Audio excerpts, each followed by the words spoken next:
بسم الله الرحمن الرحيم.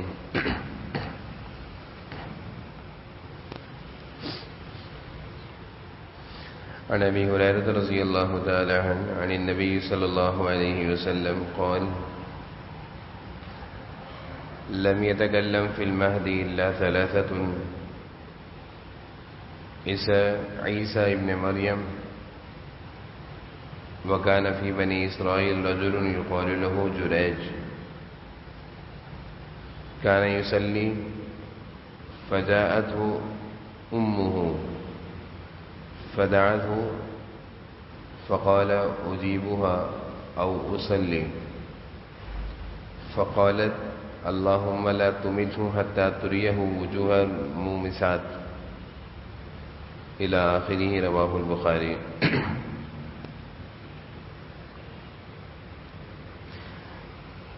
جناب نبی کریم صلی اللہ علیہ وسلم اپنے صحابہ کو گزشتہ قوموں کے واقعات سنایا کرتے تھے، اور ان واقعات کے ذریعے آپ صلی اللہ علیہ وسلم نصیحتیں اور تربیت فرمایا کرتے تھے۔ گزشتہ قوموں کے واقعات میں سے اس حدیث میں بھی ایک واقعہ نقل کیا ہے، اور اس حدیث کا عنوان دیا ہے لم یتکلم فی المہد الا ثلاثۃ، کہ ماں کی گود میں کسی بھی بچے نے بات نہیں کری سوائے 3 بچوں کے۔ گود کا بچہ، دودھ پیتا بچہ، چند دنوں کا بچہ، وہ بولا نہیں کرتا، نہ وہ کوئی بات سمجھ سکتا ہے، نہ وہ سمجھا سکتا ہے، نہ ہی وہ اپنی زبان سے کسی اپنی ضرورت کا اظہار کر سکتا ہے۔ لیکن حدیث کا عنوان یہ ہے کہ 3 بچے ایسے ہیں جو گود کے تھے، دودھ پیتے تھے، چند دنوں کے تھے، نومولود تھے، معصوم تھے، انہوں نے اپنی والدہ کی گود میں بولا ہے، اور صحیح بولا ہے، اور پوری بات کا اظہار کیا ہے۔ اور ان میں سے ایک بچہ، اس نے کس طرح کسی کی بارے میں گواہی دی ہے، اور کس طرح وہ کم عمری میں بولتا ہے، اس کا تذکرہ شروع ہو رہا ہے۔ وَكَانَ فِي بَنِي إِسْرَائِيلَ رَجُلٌ يُقَالُ لَهُ جُرَيْج۔ جناب نبی کریم صلی اللہ علیہ وسلم بیان فرماتے ہیں، ارشاد فرماتے ہیں کہ بنی اسرائیل میں ایک بہت بڑا عبادت گزار تھا، اس کا نام تھا جریج، جو اپنے عبادت خانے سے باہر نہیں نکلتا تھا۔ پہاڑ کی اونچائی پر، چٹان پر اس نے اپنے لیے چھوٹا سا مٹی کا گھر بنایا ہوا تھا، جو اس کا عبادت خانہ تھا، اسی میں عبادت کیا کرتا تھا، اور اس سے باہر نہیں نکلتا تھا۔ اس کا نام جریج تھا۔ کان یصلی فجاءتہ امہ فدعتہ۔ ایک دن وہ نفلی عبادت کر رہا تھا، نماز پڑھ رہا تھا، نفلی نماز پڑھ رہا تھا، اتنے میں اس کی والدہ آئیں، اس کی فجاءتہ امہ، اور کیونکہ اس کا عبادت خانہ بلندی پر تھا، والدہ اوپر چڑھ نہیں سکتی تھی، تو نیچے سے آواز دی، فدعتہ، اس کو آواز دی۔ وہ عبادت خانے میں جریج اپنی عبادت میں مصروف، اپنی والدہ کی آواز سن لی اس نے کہ میری والدہ آئی ہوئی ملنے کے لیے۔ کبھی کبھی اس کی والدہ اس سے ملنے کے لیے آتی تھیں، اس کو نیچے بلا لیا کرتی تھیں، وہ اپنے عبادت خانے سے نیچے آ جایا کرتا تھا، والدہ ملاقات کرتی، دعائیں دیتی، چلی جاتی۔ اب کی دفعہ بھی ایسا ہی ہوا کہ والدہ ملنے آئی، نیچے سے آواز دی، تو وہ نماز پڑھ رہا تھا۔ فقال اجیبوها او اصلی۔ نماز میں اس کو یہ خیال آیا کہ ایک طرف میری والدہ مجھے آواز دے رہی ہے، ایک طرف میں نماز پڑھ رہا ہوں، کیا میں نماز توڑ دوں، چھوڑ دوں، اور اپنی والدہ کی آواز کا جواب دوں اور ان کے پاس چلے جاؤں، او اصلی، یا نماز ہی پوری کروں؟ وہ اسی کشمکش میں تھا، اور وہ اپنی والدہ کی بات کا جواب نہ دے سکا، ان کی آواز پر لبیک نہ کہہ سکا، ان کی آواز سن کر ان کے پاس جا نہ سکا، اپنی عبادت کو جاری رکھا۔ والدہ نے 1 2 3 آوازیں دیں، ان کو ناگواری ہوئی، غصہ آ گیا کہ میں اس کو بلا رہی ہوں، آ کیوں نہیں رہا؟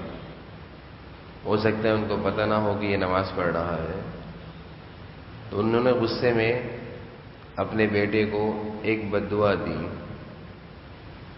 فقالت اللہم لا تمیتہ حتی تریہ وجوہ المومسات، کہ اللہ کرے تو اس وقت تک نہ مرے جب تک کہ تو کسی زانیہ فاحشہ عورت کا منہ نہ دیکھ لے، تیری موت اس وقت تک نہ آئے کہ جب تک تو کسی فاحشہ بدکار عورت کا منہ نہ دیکھ لے۔ یہ والدہ کی بد دعا کے کلمات تھے۔ جریج والدہ کی بات کا جواب فوراً دے دیتے تو اس بد دعا سے بچ جاتے ہیں،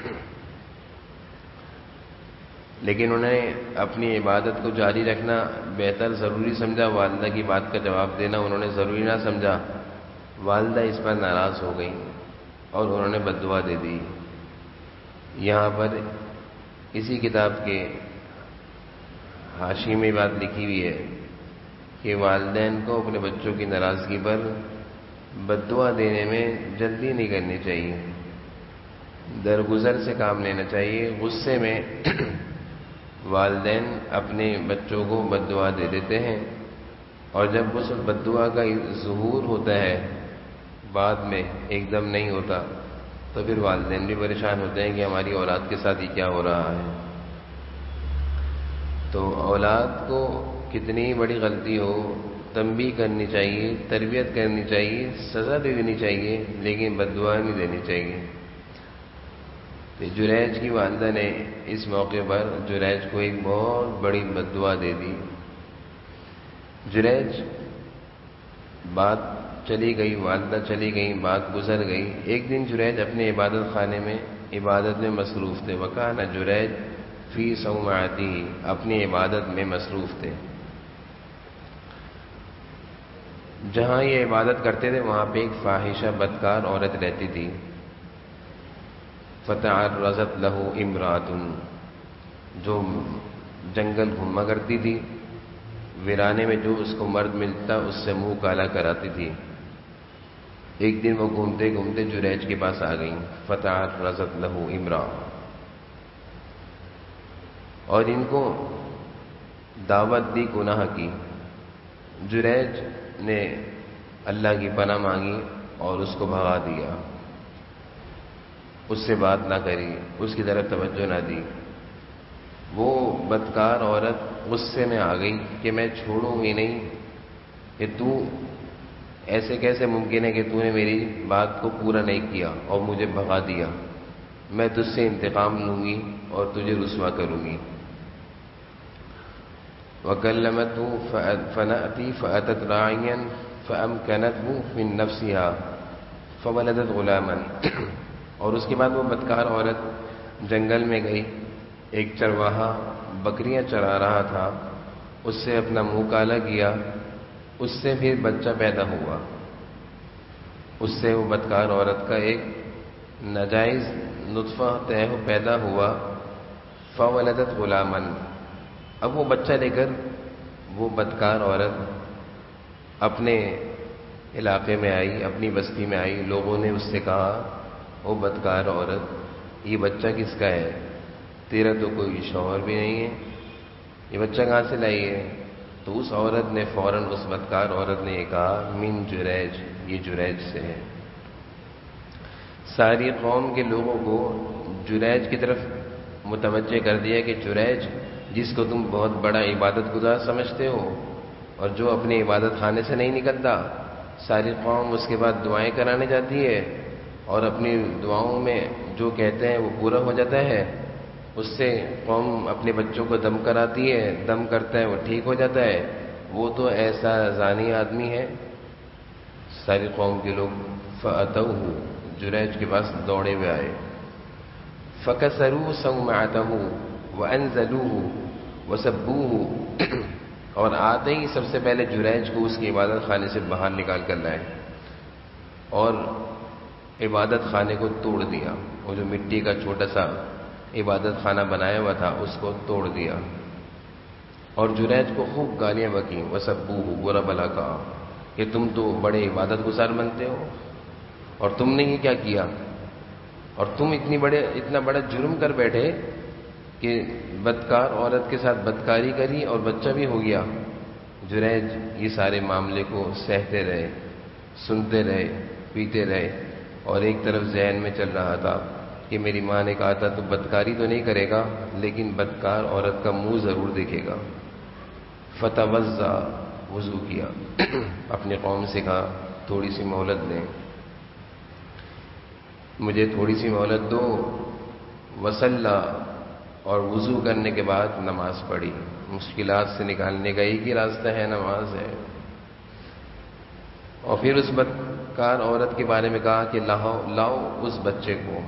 ثم اتى الغلام، اس بچے کو لایا گیا جو بالکل چھوٹا سا تھا، چند دن کا تھا، ابھی اس کی پیدائش ہوئی تھی، اور جریج اس کے قریب ہوا، دعا کر کر نماز پڑھ کر اس سے قریب ہوا، اور فقال من ابوک یا غلام، اس کے قریب جا کر اس کے جسم کو ہلکی سی انگلی سے حرکت دی اور کہا من ابوک یا غلام، اے بچے تیرا باپ کون ہے؟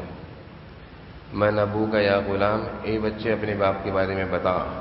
ساری قوم حیران ہے کہ جریج کیسی بے وقوفانہ حرکت کر رہے ہیں، یہ بچہ تھوڑی بتائے گا میرا باپ کون ہے، یہ تو دودھ پیتا معصوم سا بچہ ہے، بولنا سمجھنا سننا جانتا نہیں ہے، یہ کیا بتائے گا؟ ایک دم سے وہ بچہ بول اٹھا، اللہ نے اس بچے کو بولنے کی صلاحیت دے دی۔ ایک طرف والدہ کی بد دعا پوری ہو چکی تھی، اب اللہ تعالیٰ اپنے عبادت گزار بندے کو بھی بچانا چاہتے تھے۔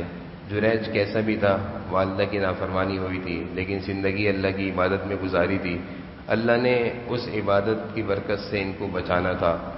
بچہ اٹھا اور بول پڑا، اور وہ بچہ کہہ رہا ہے قال الراعی، میں فلاں چرواہے کا بیٹا ہوں، میں اس جریج کا بیٹا نہیں ہوں، میری ماں جھوٹ بولتی ہے، میں چرواہے کے بدکاری سے پیدا ہوا ہوں۔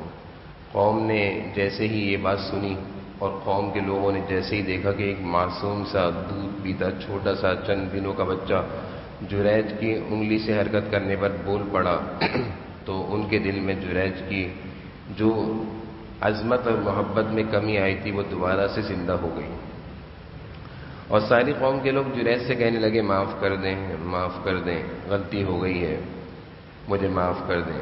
اور جریج کو کہا کہ صومعتک من ذہب، ہم آپ کے عبادت خانے کو سونے کا بنائیں گے، ہم نے توڑا، غلط فہمی میں توڑا، بدگمانی میں توڑا، ہم اس غلطی کا ازالہ سونے سے کریں گے اور اس عبادت خانے کو ہم سونے سے بنائیں گے۔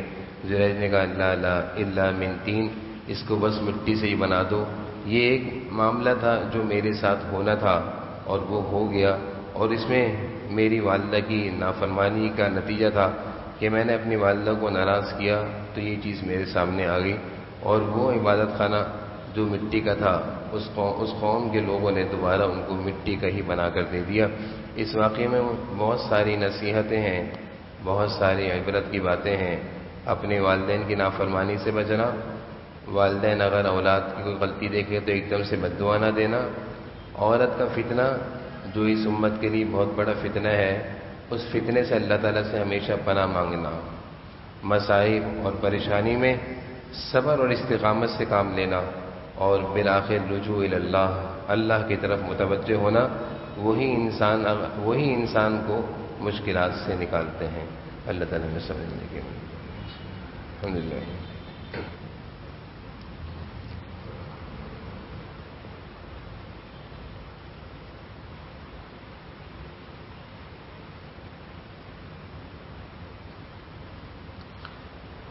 صلی اللہ تعالیٰ علیہ وسلم محمد وعلی آلہ وسلم۔